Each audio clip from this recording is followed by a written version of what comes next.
Welcome back to Scallywag TV. It's Monday the 22nd, Warwick, Brooklyn. Yesterday we were out on board the Scallywag. A different sort of a day. We were expecting more, but boy, didn't we have some dramas. Mains were coming down, furlers not unfurling, etc., etc. And then we got very wet, and then we didn't finish the actual coverage because we were wet as shags. But today, totally different. Easterly, windward lewards. Yeah, totally different day.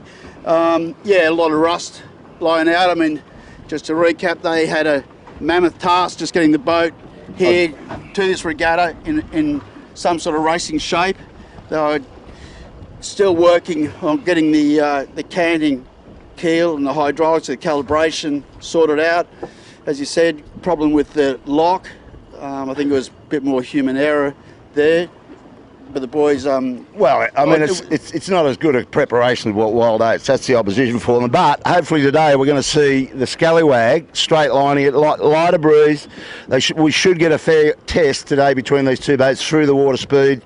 But I think the old story will prevail, where a very slick, prepared crew on Wild Oats will probably get away because of the slick handling and the short manoeuvre courses. Yeah, and there's just no substituting time on the water, and so they're on the bit of the back foot there, the Scallywag boys. But they've went to the room of mirrors last night, and David had a pretty good talk to them. Let's say that a debrief. A debrief, and they've been out trying to sort out some issues. We saw they had some issues with their furler on the A sail on the asymmetrical spinnaker. But yeah, let's just hope they have a clean run and get off the line. The thing is, quite clearly, and we saw yesterday, and talking to the Oats guys, Mark Richards and Ian Murray and that this morning, they acknowledge that the boat is quick, that it's got a lot of potential, and yeah, they've just got to get that whole team environment and the maintenance and all the operations of that complex craft sorted out. Well, that's the expectation for all their fans too. They want to see Scallywag come up to the level of Wild Oats and keep those two boats just going head to head, and that's great for the sport and great for yacht racing really in Australia particularly. Now that we know Comanche's not coming down, that's pretty official. They won't be down for the Hobart, unfortunately. Right. So the interest is going to centre around how much Scallywag can improve and come to Wild Oats for that Hobart this year. Yeah, and the Oats guys, they want it. Otherwise, they're going to be sitting around by themselves. That's right. Out here. And those guys embrace competition. They're always looking to lift the bar higher every time they go sailing.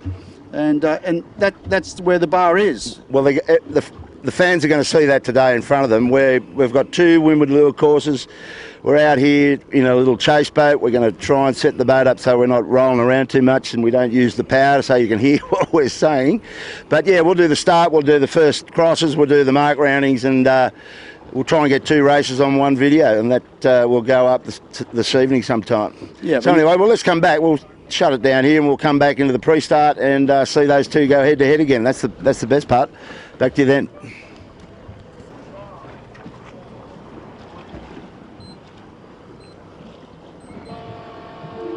Okay, Warwick, we just heard the 1 minute to go signal, and the two boats, as you would expect, are locked together. Oats just tacking back onto starboard. It's not a bad position. David's going to end up to weather of him. Where would you be, Woz, if it was you? Well, the thing is, Rico and those boys are renowned for wanting to own the pin. Listening to David prior to coming out in the water, he was not going to take that on with the Oats. He wanted to have some separation. He's just to weather him though, and guys, he's got the rest of the IRC A fleet, the TP52s and stuff that can manoeuvre very easily and will be very aggressive. But he's basically doing a time run now, 12 seconds. He's got a little bit of gas from Patrice and a Beau Jest, but he's got to find a hole there. Well, Rico's going to have to put his bow, or keep his bow up, because he's only just getting in here. Yeah. Okay, so actually, if they can get through the gap above Patrice, Scallywag's got a better start. I mean, they're getting a little bit slowed down. Oates was late there by about 15 seconds, in fact. But they've done what their signature is, and that is to get to the pin, get the hammer down, and they're going to push out to the left. Scallywag is getting compromised by Patrice. I'm hearing some noises off the boats. We can't quite make out what it is, whether Patrice is a bit upset with them or not. But they've punched through, they're clear. But it's going to be very difficult, or it could be difficult for Scallywag to live there. Okay, Wilson, we'll cut from this action. We'll try to conserve our card and get you the first cross. These two big boats are going to go out to the left-hand side of this track. And right now, as you can see, it's Wild Oats trying to get his bow forward on Scallywag. Let's see what happens. We'll come back to you when the cross turns up. Okay, now there's a bit of vision for you, which is all very good for the Scallywag team. Warwick, 5 minutes in, and they're holding a lane there, brother. Yep, they're holding their lane really well, Kilo. You know, and in fact, I think they've actually done more than that. They've got a bit of gauge off them, and that's a critical thing here. There's so much turbulence coming off, obviously any boat, but these big boats, that for Scallywag to hold their lane and to get gauge is really encouraging for them. And they're doing a heck of a job here. The boat looks really good. The pace is almost identical, but as I said, critically, they've been able to get off them a little bit. And right now they're on starboard, so they're going to take them all the way to that shore. Oates is going to have to take their stern. Well, they're controlling, aren't they? Yeah, they're in controlling position. That'll do us. We just thought we'd show you that. We'll come back when the tacks go on. Back to you then. Okay, folks, we've had 3 tacks in about the last 4 minutes. There's a full-on match race going on. Scallywag's still in front, Warwick. This is heating up to be a really good race today. Yeah, that was great. So both coming out to the left of the course. Oates tacked. Scallywag crossed them, did a dump on them, forced Oates to go back to the left again. Then Scallywag extended out to the right a little bit, came back to cover off the Oates. The Oates tacked back, trying to get back to the right. Scallywag did a dump on them again, pushed them back out to the left, and now Scallywag's heading back towards the centre of the course, and is now doing their own thing. So great job and great tacking on both boats. Yeah, just really exciting for the Scallywag boys. They're in this big time, and they're giving nothing away to the mighty Oates at this stage. Stay tuned. We'll be back in a second with more crosses. Tell us when you're rolling. Yeah, I got that. All right, 3, 2, rolling. Okay, Warwick, this is what it's all boiled down to. This is the first mark rounding, and it's the mighty Scallywag. Still got his lead over the big Oates. You can see Oates just to weather. But David, this looks like a port hand rounding to me. They got a live. The real surprise was a 60-foot Reichel Pew, wasn't it? Alive, and he's going to get round this mark first just by good management and lining up that mark properly. Well, the point was that the bulk of the fleet pushed out to the right early, and Scallywag and the Oates were match racing each other, pushed themselves out to the left, which was the non-favoured side of the course, and Alive was had a good lead on the first cross, and then Scallywag actually got in front of them again as they go and deploy that big A1, and but then the Scallywag did a match race. Well, they got a problem with the haven't got a complete unfurl there. They need to get that sorted. Jib coming down. Come back, but they did a match race on the Wild Oats and just gave the position back to Alive. But all this is about is the contest between Scallywag and Wild Oats, the match race. So there's a visual. It's about 4 boat lengths, the gap. So bit different to yesterday, Warwick. Very different to yesterday. But Oates had a quick unfurl. But I think they got an issue with might have an issue when the winch is working now. And now they got power into their A sail. Jib's slow to come down on the Scallywag. And he's sailing above his course that he'd like to be sailing. He's got to heat that up, surely. Yeah, no, they got issues. Scallywag has got some issues. I saw that it didn't completely unfurl. I think it's unfurled now. It's in the distance. But, yeah, they're looking a bit soft and slow in the water at the moment. And that opens the door for the mighty Wild Oats. So that's the action of the top mark. We'll shut down now and go back down the bottom and see how it's all panned out.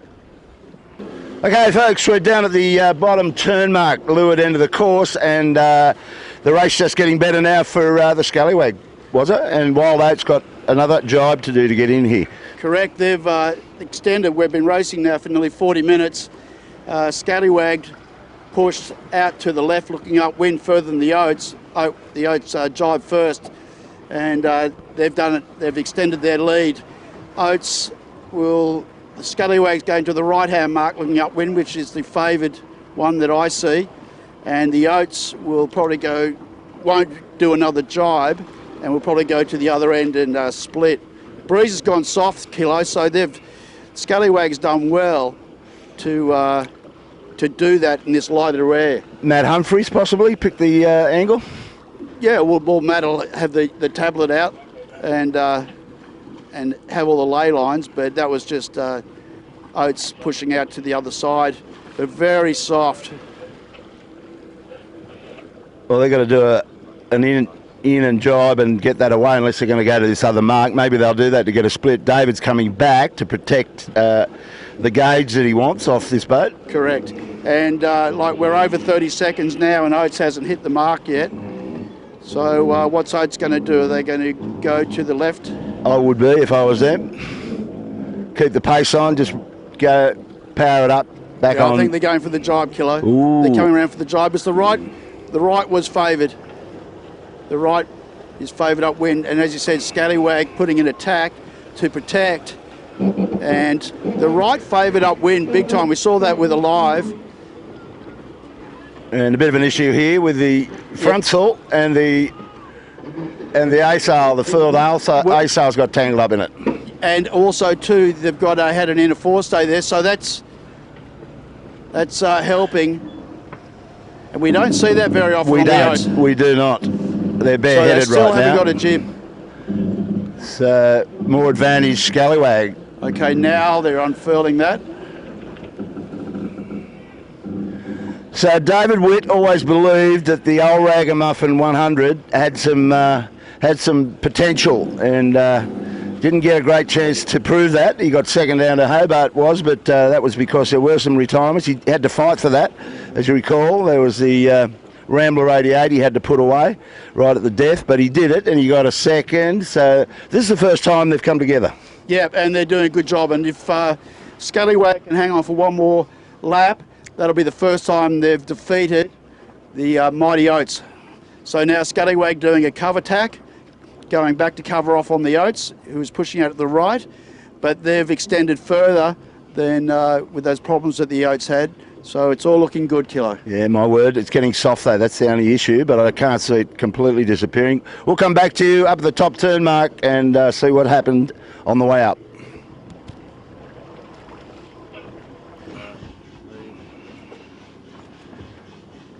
Okay, here's a very good sight for us, Wazza, on Scallywag TV. The great Scallywag has still got that lead, and it probably looks like it's opened up a bit. Yeah, it has, and they tacked a little bit inside the Oats. They both went all the way out to the right, and the good news is that Scallywag's got the lay just right, a little bit tight at the end, but they're now been going for nearly 65 minutes. So they go around at 64.52, and let's just hope they get a deploy. They're going in for a jibe set. Big turn. Trying to get back to the favoured side, of course. Deploying the A1. Oh, no. No. Oh, that's the end of that race. Yeah, that's the end of that. That is the end of that. We've got a man overboard, and by the time they get back...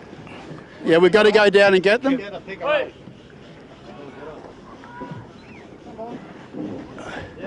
Brownie, can you get her? Yeah, 10-4, we've got the committee boat, Mark laying boat. Who would that be, I wonder? Was it? I think that might be Kim. A young lady. Yeah. Anyway, the Scallywag has got a few guests on board today, some of the sponsors and their wives, so it's a lot of fun for those guys getting out in the water. Israel. Go forward, Israel. Big turn on the Oats right here. And that... Okay, so Oats just deploys, they're going out the other way. They're just doing a normal bear away set. Very silky, the sound of that So unfall. we've got the Rob Brown in the race committee boat, or top mark boat, has got the MOB off the scallywag. The GOB, I think it was, Yeah, Warwick. yeah. Okay, so that's the setup, folks. We'll save a bit of card. The excitement continues. Scallywag, nice little break. GOB and heading for the finish line. Wild Oats heading out to the the left-hand side of the course, looking upwind. We'll get down the bottom and see what happens. 3, 2. Interesting finish now, Warwick. We've got the camera on Wild Oats coming in on a pretty tight lay to this finish line. We're right on it. And if you come round, Blake, you'll get Scallywag, who's went out higher to this mark, had to jibe to make a tight angle in. How's he going? Well, there's no doubt that Oates has taken a huge chunk out of what was Scallywag's lead. I think Scallywag might be close enough, but they're going to have to initiate another jibe. But they're soft.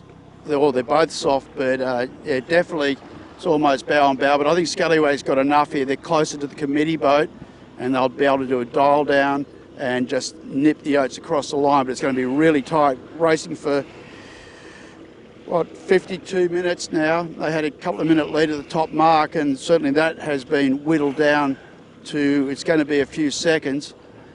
But hopefully Scallywag can just hang on to this and get a well-deserved win. And it'll be the first time they've defeated the mighty Oats. And there's not many boats in the world that have done that. Dead right, was her. And yeah, well, here she comes. All she's got to do is start putting that bow down. They've got about enough pace on there, I think, just to shoot that. Yep.